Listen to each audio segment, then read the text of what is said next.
오늘 말씀은 민수기 21장 1절부터 9절까지의 말씀입니다. 민수기 21장 1절부터 9절까지입니다. 네겝에 거주하는 가나안 사람 곧 아라세 왕이 이스라엘이 아다린 길로 온다 함을 듣고 이스라엘을 쳐서 그중 몇 사람을 사로잡은지라. 이스라엘이 여호와께 서원하여 이르되 주께서 만일 이 백성을 내 손에 넘기시면 내가 그들의 성읍을 다 멸하리이다. 여호와께서 이스라엘의 목소리를 들으시고 가나안 사람을 그들의 손에 넘기시매 그들과 그들의 성읍을 다 멸하니라. 그러므로 그곳 이름을 호르마라 하였더라. 백성이 호르산에서 출발하여 홍해 길을 따라 에돔 땅을 우회하려 하였다가 길로 말미암아 백성의 마음이 상하니라. 백성이 하나님과 모세를 향하여 원망하되 어찌하여 우리를 애굽에서 인도해내어 이 광야에서 죽게 하는가? 이곳에는 먹을 것도 없고 물도 없도다. 우리 마음이 이 하찮은 음식을 싫어하노라. 여호와께서 불뱀들을 백성 중에 보내어 백성을 물게 하심으로 이스라엘 백성 중에 죽은 자가 많은지라. 백성이 모세에게 이르러 말하되 우리가 여호와와 당신을 향하여 원망함으로 범죄하였사오니 여호와께 기도하여 이 뱀들을 우리에게서 떠나게 하소서. 모세가 백성을 위하여 기도하매 여호와께서 모세에게 이르시되 불뱀을 만들어 장대에 매달아라. 물린 자마다 그것을 보면 살리라. 모세가 놋뱀을 만들어 장대 위에 다니 뱀에게 물린 자가 놋뱀을 쳐다본즉 모두 살더라. 아멘. 잘못을 저지를 때 당당하던 사람들도 판사 앞에 서면 갑자기 위축되는 경우가 많습니다. 법을 어길 때는 두려움 없이 행동하지만 막상 법의 심판대 앞에 서면 자신의 처지를 실감하며 뒤늦게 후회하는 것이죠. 이스라엘 백성도 마음을 지키지 못하고 하나님을 원망하다가 결국 심판을 받았습니다. 이스라엘은 행군 과정에서요 아랏 왕과 충돌합니다. 이스라엘은 이 전쟁에서 승리하지만 또다시 원망과 불순종의 모습을 보입니다. 이스라엘 백성이 이렇게 빈번하게 범한 죄는 하나님을 원망한 죄였습니다. 이스라엘 백성들이 또다시 원망을 쏟아내자 하나님은 그들에게 불뱀을 보내시죠. 이에 백성이 회개하고 부르짖었고 하나님은 놋뱀을 바라보는 자들에게 치료를 약속하셨습니다. 우리는 이 사건에서 구원과 생명이 하나님께로부터 온다는 사실을 깨닫게 됩니다. 에돔 땅의 변방을 떠돌던 이스라엘은 자신들에게 적대적인 아랏 왕을 맞닥뜨렸습니다. 그는 선제 공격으로 이스라엘 몇 사람을 포로로 잡아가기도 했는데요. 이때 이스라엘이 여호와께 서원하면서 만일 이 백성을 내 손에 넘기시면 내가 그들의 성읍을 다 멸하리이다 라고 기도합니다. 하나님은 그들의 서원을 들으시고 아랏 사람들을 이기게 하시죠.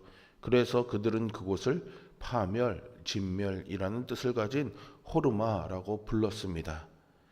이스라엘은 위기 앞에서 하나님께 마음을 모아 간구하고 서원했습니다.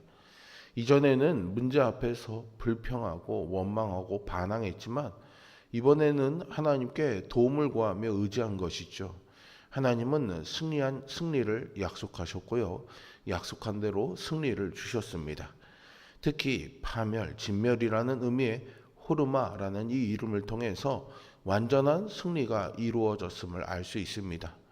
호르마의 승리는 하나님의 약속을 바라고 믿고 의지하는 자에게 어떤 결과가 주어지는지를 잘 보여줍니다. 우리도 인생의 위기 앞에서 불평이나 원망 대신에 하나님께 의뢰하고 약속을 믿으며 그분의 뜻에 믿음으로 순종해야 합니다. 그리고 한 걸음 더 나아가 문제가 해결되기만을 바라기보다는 문제를 통해 하나님의 뜻이 무엇인지를 고민하고 또 그 뜻에 맞는 결단을 내릴 줄 아는 성숙함을 배워야 하겠습니다. 기도한 후에는 약속한 것을 반드시 지키시는 신실하신 그 하나님처럼 우리도 서원을 성실히 지키고 수행해야 하겠습니다. 이것이 하나님과 올바른 관계를 유지하는 비결입니다. 약속의 하나님을 바라며 성실히 서원을 이루어 가시기를 바랍니다. 그러나 이스라엘 백성은요, 안타깝게도 곧장 그들의 죄성을 다시 드러냅니다. 그들은 전투에서 승리했음에도 불구하고 가나안으로 곧바로 들어가지 못했습니다. 광야에서 더 방랑하는 것이 하나님의 뜻이었기 때문이죠. 이스라엘은 에돔 땅을 둘러서 먼 길을 방랑해야 했습니다. 그 길은 빠르고 쉬운 에돔 땅의 길보다 더 험하고 거친 길이었기에 백성 사이에서는 이 길로 인해서 마음이 상하고 불만의 목소리가 터져 나오게 됩니다. 오랫동안 고생한 그들은 또다시 마음이 무너져 하나님과 모세를 원망합니다. 그런데 백성이 불만을 품은 이유는요, 단지 험한 길 때문만은 아니었습니다. 그들은 자신들이 애굽에서 나오게 된 것과 형편없는 만나를 매일 먹어야 하는 것에 진저리가 난다며 하나님을 원망했습니다. 백성은 만나를요, 이 하찮은 음식이라고 폄하하면서 하나님의 은혜를 멸시했습니다. 그러자 하나님께서 불뱀을 보내서 그들을 징계하시죠. 원망도 습관입니다. 애굽을 나오자마자 시작된 원망과 습관이 40년 동안 이어져 왔습니다. 그러나 하나님은 그들을 그럼에도 불구하고 40년 동안 부족함 없이 공급하시고 인도하시고 보호하셨습니다. 그들의 의복이 헤어지고 발이 헤어지지 않았고요, 발도 부르트지 않았습니다.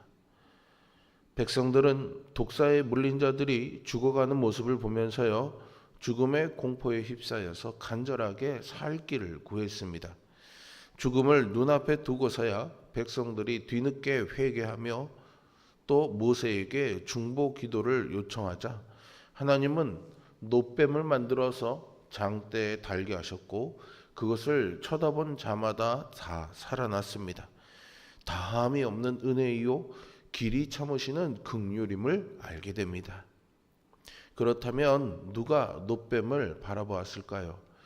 백성 중에는요, 터무니없는 방법으로 자신들을 기만한다고 모세를 비난하는 자들도 있었을 것입니다. 그들에게 불뱀은 새로운 원망거리였고 놋뱀은 새로운 비난거리였을 뿐입니다. 반면에 자기 죄를 깨닫고 회개한 자들은 하나님이 알려주신 방법대로 놋뱀을 따라 보았습니다. 그들은 하나님을 원망한 죄의 심각함을 깨닫고 겸비한 마음을 가졌지요. 놋뱀을 바라본다는 것은 자력으로는 죄와 죽음의 문제를 해결할 수 없기에 진심으로 그 사실을 고백하고 인정하는 것입니다. 하나님은 상한 심령으로 당신을 바라보는 자들을 구원해 주시는 분이십니다. 우리는 모두 그 은혜를 받고 구원받은 자들이죠. 그럼에도 여전히 작은 불편 때문에, 작은 부족함 때문에 하나님을 원망하고 있지는 않습니까? 그렇다면 속히 그 마음을 돌이켜 은혜의 보좌 앞으로 나아가시기 바랍니다. 과거에 이스라엘 백성이 겪었던 이 놋뱀 사건은 예수님의 십자가를 예표하고 있습니다. 죄의 상징인 뱀이 장대에 높이 달린 형상은 죄가 심판받아야 되는 모습을 보여줍니다. 이것은 예수님이 십자가에 달리심으로 우리의 죄를 대속하셨다는 것을 상징적으로 보여줍니다. 예수님은 제자들에게 이 놋뱀 사건을 언급하시면서 당신의 죽음을 예고하기도 하셨죠. 장대 위에 매달린다는 것은 하나님께 저주의 대상이 된다는 뜻입니다. 아무런 죄도 없는 예수님이 십자가에 달려 죄인이 받아야 할 모든 저주를 우리를 대신해 감당하셨습니다. 베드로는 예수님이 우리의 죄를 친히 짊어지시고 십자가에 달리셨으며 우리를 죄의 권세에서 벗어나 의롭게 살게 하셨다라고 베드로전서 2장 24절에서 전해주고 있습니다. 그러므로 죄 사함과 구원을 얻고자 하는 자는 누구든지 예수님을 바라보아야 합니다. 하나님은 과거 노뱀을 바라보는 자에게 치유의 은혜를 주신 것처럼 십자가에 달리신 예수님을 바라보는 자에게 구원을 주십니다. 노뱀을 바라본 자들이 치유를 얻었던 것처럼, 생명의 살림을 받았던 것처럼 우리는 십자가에 달리신 예수님을 바라보며 생명이 주님께로부터 왔음을 날마다 기억해야 합니다. 어떤 상황에서도 이 구원의 소망을 놓치지 마십시오. 주 여호와는 우리의 힘이시며 노래이시며 구원이십니다 라는 찬양으로 살아가시기를 바랍니다. 그렇다면 십자가에 달리신 예수님을 본다는 것이 무슨 뜻입니까? 예수님의 십자가 죽음이 나의 죄 때문이라는 것을 인정하며 예수님을 구주요 주님으로 믿고 고백하는 것입니다. 우리가 교회에 열심히 다닌다는 것만으로 구원을 장담할 수 없습니다. 예수님을 영접한 자에게 구원이 있습니다. 노뱀을 바라보는 자에게 치유가 있었던 것처럼 예수님을 바라보는 자에게 영원한 생명이 있습니다. 우리는 구원받은 이후에도 십자가에 달리신 주님을 바라보아야 합니다. 주님은 우리를 위해 십자가에서 수치와 고통을 견뎌내셨죠. 우리가 주님을 바라보며 십자가의 고난을 깊이 묵상할 때 믿음의 근원이시고 완성자이신 예수님이 우리가 인생에서 만날 여러 고난을 견딜 힘을 주실 것입니다. 하나님은 이스라엘 백성의 죄와 질병을 치유하시기 위해 노뱀을 허락하신 것처럼 우리를 위해서 예수 그리스도를 보내주셨습니다. 우리는 십자가에 달리신 예수 그리스도를 바라보라는 하나님의 말씀에 순종해 구원 얻음을 믿습니다. 구원 이후에 거룩해지고 하나님을 닮아가는 성화의 과정을 지나면서도 우리는 여전히 십자가의 주님을 바라보아야 합니다. 그곳에 구원과 승리가 있기 때문이죠. 하나님은 모든 사람들이 구원받고 진리에 이르기를 원하십니다. 그래서 구원의 방법을 너무도 쉽게 만들어 놓으셨습니다. 믿음의 주요 온전하게 하시는 예수 그리스도를 바라보는 것이죠. 예수님을 구세주요 인생의 주인으로 모셔드리는 것입니다. 사람이 어리석어 죄인의 길에 있을지라도 십자가에 달리신 예수님을 바라보면 다 살아날 줄로 믿습니다. 예수님을 바라보는 자에게 구원이 임합니다. 오늘 본문에는요, 승리와 실패의 역사가 다 담겨져 있습니다. 이를 통해서 우리는 어떤 상황에서도 하나님의 선하신 계획을 신뢰하고 인내하면서 나아가야 함을 다시 한번 배우게 됩니다.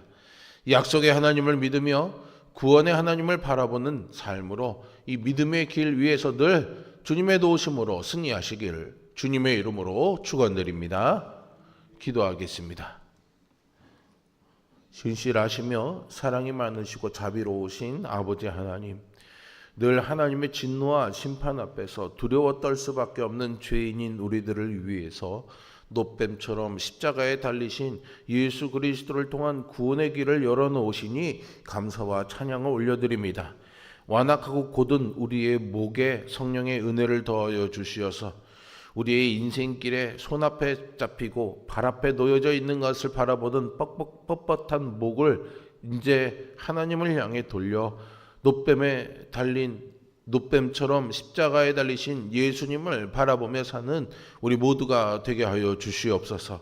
예수님처럼 겸손하게 하여 주시고 예수님처럼 남을 위해 희생하는 삶을 살게 하여 주시고 예수님처럼 긍휼히 여기며 연약한 자들을 돌보는 자가 되게 하여 주시고 예수님처럼 아버지의 뜻에 순복하여 살아가는 삶이 되게 하여 주시어서 오늘도 우리의 삶에 주를 통해 주시는 하나님의 구원이 임하도록 역사하여 주시옵소서.